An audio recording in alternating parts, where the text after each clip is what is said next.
देर रात एक दुकानदार अपनी दुकान बंद कर ही रहा होता है कि इतने में कुत्ता आता है। कुत्ते के मुंह में एक कागज का टुकड़ा होता है। दुकानदार उस कागज के टुकड़े को खोलकर देखता है, उसमें कुछ पैसे और सामान की लिस्ट होती है।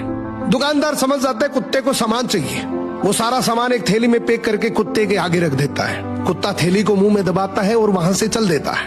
ये देखकर दुकानदार बड़ा अचंभित होता है कि इतना समझदार कुत्ता किसका हो सकता है। देखा जाए, दुकानदार भी कुत्ते के पीछे पीछे चल देता है।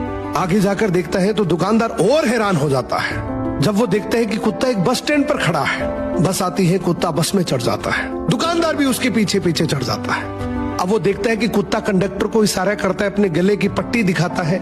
पट्टी में भी एक कागज का टुकड़ा होता है, उसमें पैसे और कुत्ते के स्टॉप का एड्रेस होता है। अब जैसे ही स्टॉप आता है, कुत्ता उतर जाता है। दुकानदार भी उस स्टॉप पर उतर जाता है और इसकी एक्साइटमेंट और बढ़ जाती है कि आखिर इस कुत्ते का मालिक कौन होगा।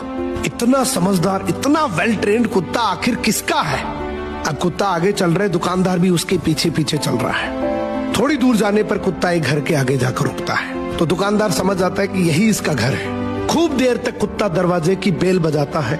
अंदर से दरवाजा खुलता है, उसका मालिक बाहर आता है और जैसे ही मालिक बाहर आता है वो कुत्ते को जोर से डंडे से पीटने लग जाता है। अब दुकानदार से रुका नहीं गया, बोला भाई साहब क्या कर रहे हो, इतना समझदार, इतना वेल ट्रेन्ड कुत्ता और आप इसको डंडे से मार रहे हो। तो वो मालिक बड़े गुस्से में बोला, काहे का समझदार, बाहर गया था तो चाबी नहीं लेकर जा सकता था, घंटी बजा बजा कर मेरी नींद खराब कर दी।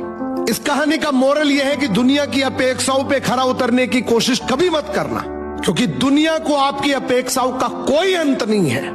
तुम अगर अपनी नजरों में सही और किसी और की नजरों में बुरे हो तो बोल दो उन्हें कि अपनी नजरों का इलाज करवाओ।